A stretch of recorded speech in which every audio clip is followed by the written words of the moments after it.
And Sri Reddy మీద Telugu film industry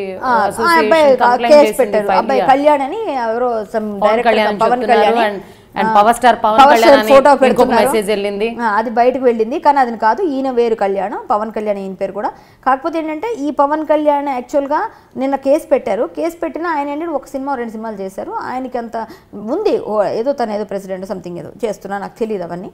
కానీ ఒకటైతే నేను చెప్పగలనండి, ఈ పబ్లిక్ కూడా సపోర్ట్ చేస్తున్నారు. అమ్మాయికి అయితే ఏం చేసినా సపోర్ట్ చేసేయచ్చు అంటే అమ్మాయిలు ఇలాగే రెచ్చిపోతూ ఉంటారు. అమ్మాయిలు చేసిన దానికి కూడా కొంచెం చూసి ఆచితూచి అడిగేమనండి. ఇప్పుడు నేను తప్పు చేస్తాను, నన్ను కూడా నేనైతే నేను ఒక మాట చెప్తాను, థర్డ్ జెండర్ గురించి నేను మాట్లాడను. ఎందుకంటే వాళ్ళని నాకు రెస్పెక్ట్ ఉంది. నేను వాళ్ళ గురించి ఏం మాట్లాడినా మీరు ఏదైనా రాస్తే వాళ్ళకి నాకు గొడవలు నాకు ఇష్టం లేదు. నేను వాళ్ళ గురించి మాట్లాడను, ఓన్లీ నేను ఈ విషయం మాట్లాడతా.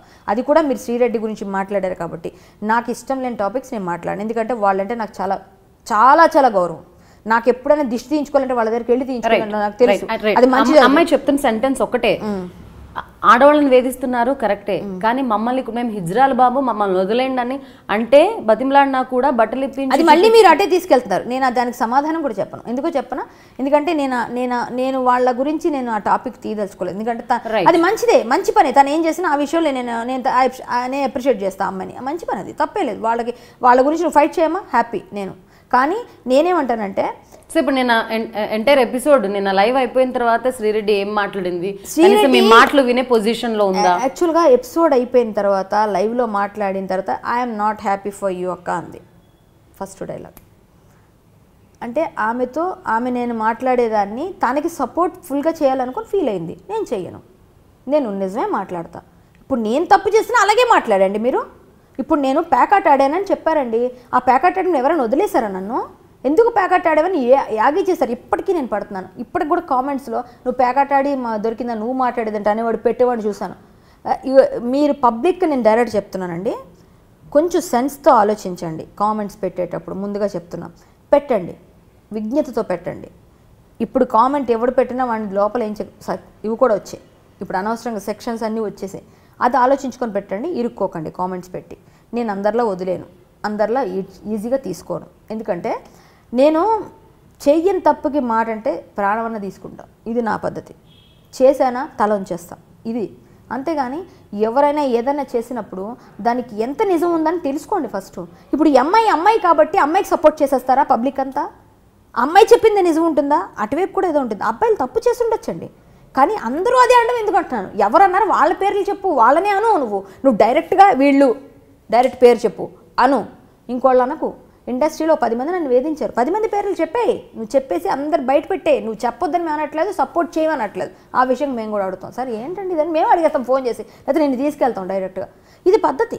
సో సినిమా ఇండస్ట్రీ గురించి సీనియర్ జర్నలిస్ట్ కానివచ్చు, లేకపోతే పబ్లిక్ కానివచ్చు, ఇతరులు కానివచ్చు, ఇలా అంటున్నారంటే దానికి కారణం ఏమనుకుంటున్నారు? కారణం ఏంటంటే ఇదిగోండి, ఇదే ఇప్పుడు తీసుకొచ్చిన ఇదంతా మొత్తం ఇది ఏదైతే ఎపిసోడ్ నడుస్తుందో, ఈ అమ్మాయి ఎప్పుడు బయటకు వచ్చిందో ఏమండి ఒక్కటి చెప్తాను.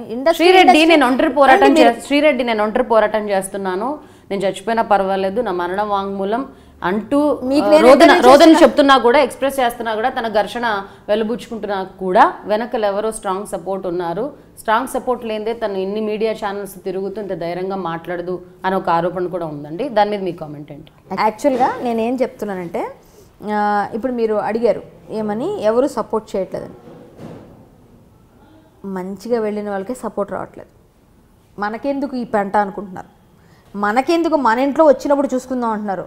నా ఇంట్లో జరగలేదుగా ఈ గొడవ, పక్కింట్లో జరిగింది, మనకి లోపలికి తలుపులు వేసుకుందాం అని వెళ్ళిపోతున్న రోజులు ఇవి. ఎవరమ్మా ఎవరి కోసం వెళ్ళిపోతారు, ఎవరు వస్తారు? ఇప్పుడు ఇండస్ట్రీ ఉన్న వాళ్ళందరూ పతివ్రతలని అడిగావు నువ్వు. ఏ ఆడపిల్ల నీకోసం వస్తుంది చెప్పు, వస్తారా? ఇంకా నేను చెప్పాలంటే ఎందుకో పిచ్చిదల్లా మాట్లాడుతుంది, ఏదో మాట్లాడుతుంది, నాతో ఫోన్లో ఏదో అన్నది. నేను TV9 లైవ్లో మాట్లాడాను. తర్వాత అమ్మాయి నాకు ఫ్రెండ్ మాట్లాడింది, 2-3 సార్లు కాల్ చేసుకున్నాం, అయిపోయింది. అమ్మాయి ఏదో చెప్పింది, అయ్యో ఆడపిల్ల బాధపడ్డది కానీ నేను కన్సర్న్తో మాట్లాడితే నన్ను కూడా రివర్స్ అయినా. నేనైతే ఇండస్ట్రీ వైపు సపోర్ట్ చేస్తూనే నీతో మాట్లాడతా. నేను ఇండస్ట్రీకి సపోర్ట్ విత్డ్రా చేసుకున్నానని చెప్పలేదే. నేను ఇండస్ట్రీలో పంచినండి, నేను ఇండస్ట్రీలో బ్రతుకుతున్నాను, ఇక్కడే తింటున్నాను. నేను నా కరాటే కళ్యాణ్ పేరు ఇక్కడే వచ్చింది నాకు. నేను ఇండస్ట్రీకి ఎందుకు సపోర్ట్ చేయకూడదు? నేను చేస్తే తప్ప, అది నా పెయిన్ నాకుంటుంది. నువ్వు నన్ను ఒక విధంగా ఎవడో తిట్టాడు మొన్న, తిట్టినప్పుడు ఆ పెయిన్లో నేనున్నాను కదా, నేను కూడా అదే ఇండస్ట్రీలో ఉన్నాను. నేను మంచిది కాను అందులో. అంటే నువ్వు తిట్టే విధంగా అందరినీ చేస్తావా? నువ్వు ఒక్కదాన్ని తిట్టించుకుంటావా అనుకో, అది నీ పర్సనల్. ప్రతి ఒక్కరిని తిట్టావనుకో ఇది అందరికీ ఆపాదించి అందరికీ ఆ బురద జల్లుతూ ఉంటే దానికి సపోర్ట్ చేయండి అని ఎలా అడుగుతావు? ఏ విధంగా అడుగుతావు? ఏ మొహంతో వస్తారు ఎవరైనా? ఏ మొహంతో వస్తారు? వచ్చినా సరే ఏ విధంగా నీకు మైలేజ్ వస్తుంది అనుకున్న వాళ్ళతో? కొంతకాలం అది తాత్కాలికం, పై మెరుగులు అంటారు చూసారు, అది వరకు వస్తుంది నీకు. ఎవ్వరూ నీకు రారు. ఎందుకంటే నీ మీద ఇండస్ట్రీ మొత్తం కక్షగా ఎందుకు ఉంది ఈరోజు? ఎందుకు పెట్టుకున్నారు? ఎందుకు అంత కక్షగా ఈ పిల్ల ఏంట్రా బాబు పెంట అని ఎందుకు తెచ్చుకున్నావు నువ్వు? అది నేను చెప్తున్నా. ఫస్ట్ ప్రాపర్ వేలో వెళ్ళి నువ్వు మాట్లాడు. అది నీకు అడిగినప్పుడు లేదనుకో అప్పుడు పద్ధతి. నువ్వు వెళ్ళానంటావు, వెళ్ళిందనుకో ప్రూఫ్స్ ఉన్నాయో నాకు అయితే మాకెందుకు అవన్నీ, నువ్వు చెప్పినవే ప్రూఫ్స్ అంటావు. 2 లీక్స్ చేసావు, ఓకే నీ దగ్గర ఇంకా ఉన్నాయి కదా, అవన్నీ పెట్టేయమ్మా. ఎవరు వద్దన్నారు? వద్దనట్లేదు కదా. ఇప్పుడు నేను ఆపేమన్నా బతిమాలానే నిన్నేమన్నా? వద్దమ్మా ప్లీజ్ అమ్మా చెప్పాం ఒకసారి. ఎందుకమ్మా ఇంకా నువ్వు సినిమాలు చేసుకో, 4 సినిమాలు ఇచ్చారుగా చేసుకో అన్న అంటే లేదండి నేను ఇవన్నీ ఇంకా చాలామంది పేర్లు అవన్నీ వచ్చినాక నేను అప్పుడు మాట్లాడతాను. అన్ని చాలా పేర్లు బయట పెట్టాలని ఆమె చూస్తుంది. చూడండి, మేము కూడా చూస్తాం నీతో పాటు, అంతే. నీకు ఒక అక్కగా ఒక చెల్లిగా ఇచ్చే అడ్వైజ్ ఒకటే, ఏదైనా ఆమె ఏంటంటే ఫస్ట్ నువ్వు ఆంటీ అయిపోయి నిన్ను ఎవరు చూడని ఫస్ట్ నా మీద స్టార్ట్ చేసింది వారు. నువ్వు ఆంటీ అయిపోయావు కాబట్టి నిన్ను ఎవరు కెలకరు అంది. ఇప్పటికీ నాకు వాట్సాప్ మెసేజ్లు ఇస్తాను కావాలంటే నీకు. నాకు ఎంతమంది వెనకాల పడేవాళ్ళు, నన్ను నచ్చేవాళ్ళు నన్ను ఉంటారండి, దానికేముంది. 65 ఏళ్ళ పాప నుంచి 60 ఏళ్ళ ముసలం దాకా ఎవరిని వదలట్లేదు ఈ రోజుల్లో. తెల్లవారులేస్తేనే చూస్తున్నాం మనం ఘోరాలు నేరాలు ఎన్ని ఉన్నాయో. అలాంటిది ఆ మాత్రం బాగానే ఉన్నానే, నన్ను ఎవడో అనకపోడు అన్నాడు కదా, అనవసరం, నాకు అనవసరం. నేను రియాక్ట్ అయితే కదా ఈ పాటికి నాకు కూడా వస్తాయి కదా, లేకపోతే నేను కూడా చాలామందికి చెప్తాను కదా, అప్పుడు నేను రియాక్ట్ అయితే ఆడు పెడతాడు. ఆడేమైనా పెట్టుకొని ఆడు ఎక్కడైనా నెంబర్ సంపాదించుకుని ఉంటాడు, నాకు సంబంధం లేదు కదా. అది వాడు ఎలా తెచ్చుకుని ఉంటాడు, నాకేం సంబంధం అందులో? నాకు సంబంధం లేదు. నేను పూసుకుంటే కదా అది పెద్ద పెంట అవుతుంది, నాకు సంబంధం లేదు. ప్లస్ నా పర్సనల్ లైఫ్లో గురించి మాట్లాడింది ఆమె ఒకసారి, ఏమని కాకపోతే సారీ చెప్పి తీసేసింది.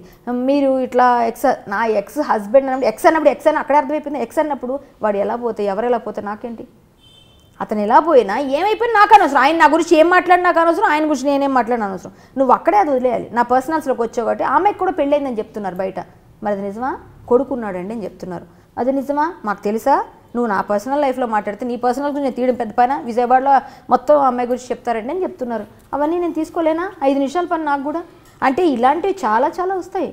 చేయాలంటే మేము కూడా చాలా పర్సనల్స్లోకి వెళ్తే వస్తాయి. ఆమె మాట్లాడింది పాప, అమ్మాయి సారీ చెప్పి అక్కడితో మావన్నీ అయిపోయాయండి. ఆమె ఏంటంటే సారీ చెప్పింది, డిలీట్ చేయించింది. ఎందుకంటే ఆమె నన్ను అనవసరం నిరాధారం కొన్ని అన్నది కాబట్టి తీయించేసిందేమో, లేకపోతే నిజంగా అభిమానంతో ప్రేమతో తీయించుంటే ఐఎమ్ వెరీ హ్యాపీ. ఎందుకంటే ఫోన్లే పాపం ఆ అమ్మాయి గురించి నాకు అనవసరం, తీసేసింది. ఓకే, పలానా ఛానల్లో జర్నలిస్ట్ ఇలా ఇండస్ట్రీలో ఉన్న మనుషుల గురించి మాట్లాడారు అన్న వెంటనే రకుల్ ప్రీత్ సింగ్, మంచు లక్ష్మి వీళ్ళంతా కలిపి ప్రెస్ మీట్ అరేంజ్ చేసి మేము దీన్ని ఖండిస్తున్నాం అని చెప్పి క్యాండిల్ లైట్స్ కూడా వెలిగించారు. అదేవిధంగా ఇంత పెద్ద మొత్తంలో ఒక వ్యక్తి అరుస్తూ గోల చేస్తూ దీని గురించి మాట్లాడుతున్నప్పుడు అందరూ మూకుముడిగా కూర్చొని ఒక ప్రెస్ మీట్ మెట్టో దానికి రియాక్షన్ ఇవ్వడమో లేకపోతే దాని గురించి ఏం చేయాలనుకుంటున్నారని కూడా పెద్దలు భావించట్లేదా? ఎక్కడో దగ్గర దీనికి ఫుల్ స్టాప్ పడాలి. అంటే ఫుల్ స్టాప్ ఎక్కడ పెడతారు, ఏం చేస్తారని నాకు తెలియదండి. ఈమె కోరుకుంటుంది కూడా అదే. నిన్న ఫస్ట్ డైలాగ్ ఏంటి తెలుసండి, ఆమె మహా టీవీలో ఫ్రీ పబ్లిసిటీ వస్తున్నప్పుడు ఎందుకు వదులుకోవడం సార్ అంది మూర్తితో. అంటే నువ్వు పబ్లిసిటీ కోసం చేస్తున్నావు, నీ అంతా నువ్వే ఒప్పేసుకుంటున్నావుగా, నీ అంతా నువ్వే ఒప్పుకున్నావుగా. నీ బాధ ఉంది, నీ బాధని మేము కూడా అర్థం చేసుకుంటాం, నీ ఆవేదన ఉంది, అంతా మేము ఒప్పుకుంటాం. దానికి ఇండస్ట్రీ పెద్దల దగ్గరికి వెళ్ళి 10 మంది కూర్చొని మాట్లాడమన్నారే, ఇలాంటివన్నీ జరుగుతున్నాయి.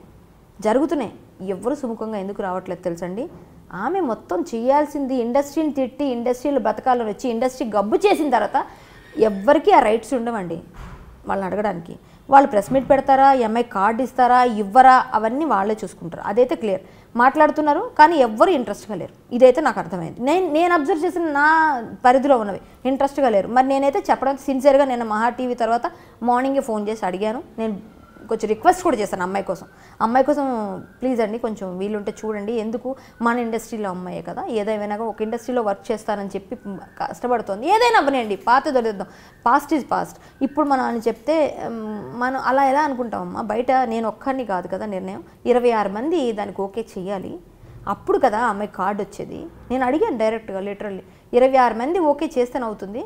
నేను మా అసోసియేషన్ నుంచి రాలేదుగా నేను మాట్లాడడానికి, నేను అసోసియేషన్ మెంబర్ని, నేను ఒక ప్యానల్లో ఉన్నాను, నేను చెప్పలేదు ఎక్కడ, నేను ఇంతవరకు లేను. ఇండస్ట్రీ తరపున వకాలతో పుచ్చుకున్నాను నేను. ఇండస్ట్రీ చాలా పెద్దది కాబట్టి ఆ అమ్మాయికి అయితే ఏం జరుగుతుంది అన్నది అయితే నేను వెయిట్ అండ్ సీ అన్నట్టు చూడడమే తప్ప వాళ్ళ డెసిషన్స్ ఏంటన్నది నాకు తెలియదు. నేనైతే చెప్పాల్సిన సిన్సియర్గా అప్పీల్ చేస్తాను, సిన్సియర్గా అడిగాను, మాట్లాడాను. వాళ్ళు ఇంట్రెస్ట్ లేరు అన్నట్టుగా నాకు అనిపించింది. మేబీ నేను అడిగి మళ్ళీ ఇంకొకసారి కూడా అడుగుతా, అడిగి ఈ పిల్ల నన్ను ఏమనుకున్నా పర్వాలేదు కానీ అడుగుతా. శ్రీరెడ్డి డిమాండ్స్లో రకరకాల డిమాండ్స్ ఉన్నాయి. ఒకటి హిజ్రాలకు న్యాయం జరగాలని, ఇంకోటి తెలుగు అమ్మాయిలకు న్యాయం జరగాలని, ఇంకోటి తెలుగు అబ్బాయిలకు కూడా న్యాయం జరగాలని, మరొకటి సినిమా ఇండస్ట్రీలో నార్త్ ఇండియన్స్ని కాకుండా మమ్మల్ని హీరోయిన్లుగా పెట్టాలని చెప్పి రకరకాల డిమాండ్స్. ఈ పోరాటం అనేది మెయిన్గా ఏ కాజ్ కోసం చేస్తుంది అనుకుంటున్నారు శ్రీరెడ్డి? ఏమండి, ఇప్పుడు ప్రొడ్యూసర్ గారు కోట్ల రూపాయలు పెట్టి సినిమా తీస్తారు. ఒక ప్రొడ్యూసర్ ఎవరైనా, చిన్నదో పెద్దదో ఎవరో ఒకరు, ఆయన తీసేటప్పుడు ఇప్పుడు రాధిక మీరు ఉన్నారు, ఈ క్యారెక్టర్ సూట్ అవుతారు, మిమ్మల్ని అడుగుతారు, అప్రోచ్ అవుతారు, మీరు ఓకే అయితే చేస్తారు, లేట్లేదు నేను ఓకే అయితే చేస్తాను, లేట్లేదు. ఆయన తెలుగు ప్రొడ్యూసర్ అవనండి, కన్నడ అవనండి, ఏ ప్రొడ్యూసర్ అయినా అవసరం. మనకి ఇండస్ట్రీలో సినిమా తీయడానికి వచ్చారు. మనం ఆయనకి ఒక ఛాన్సు, డైరెక్టర్కి ఒక వ్యూ, వీళ్ళైతే ఈ క్యారెక్టర్ సూట్ అవుతారు, లేకపోతే ఇది ఇలా ఉండాలి ఫ్రేమ్ అని ఆయనకు ఉండదండి. ఆయన ఫ్రీ అవ్వమా? ఆయన చేస్తున్నాడు. నన్నే హీరోగా అంటే ఈఎంఐని కాదు, తెలుగు వాళ్ళని హీరోయిన్గా పెట్టుకోవడం అన్నది మంచి పద్ధతి. తెలుగు అమ్మాయిలు, ఇప్పుడున్న అమ్మాయిలు కొంతమంది ఉన్నారు, ఇప్పుడు ఇంకా రావాలి. నువ్వు ఇలా బూతులు మాట్లాడి ఇంట్రెస్ట్ ఇంత దరిద్రం అని చెప్పేసి ఎవరు వస్తారండి ఇప్పుడు ఇండస్ట్రీకి? తెలుగు అమ్మాయిలు ఎక్కడి నుంచి వస్తారు? ఇప్పుడున్న 4 ఉన్నారు. ఈ 4 ఇలా తిప్పుతూనే ఉంటే ఎవరంటే కొంటాడు కమర్షియల్గా? చెప్పండి, మనం కమర్షియల్గా కూడా మాట్లాడదాం. 4 అమ్మాయిలతోనే హీరోయిన్గా పెట్టేసి తీసేస్తారా? తీలేరుగా. కొత్త వాళ్ళు రావాలిగా, కొత్త నీరు రావాలిగా, పాత నీరు వెళ్తే. మరి అలాంటప్పుడు కొత్త నీరు రావాలి అంటే తెలుగు అమ్మాయిల్ని ఇప్పుడు మీరు పెట్టుకోవాలి అనే డిమాండ్ బాగుందమ్మా, నేను కాదన్ను. కొత్త అమ్మాయిలు రావడానికి భయపడుతున్నారు ఇండస్ట్రీకి. నువ్వు అలా చేసేసావు, భయాన్ని అలా క్రియేట్ చేసావు. కొత్త వాళ్ళు రావడానికి భయపడుతున్నారు. కొత్త అమ్మాయి, అందంగా ఉన్న అమ్మాయి హీరోయిన్ రావాలని భయపడుతున్నారు. ఈరోజు ఇంట్లో పంపించరు. ఎందుకు పంపిస్తారు?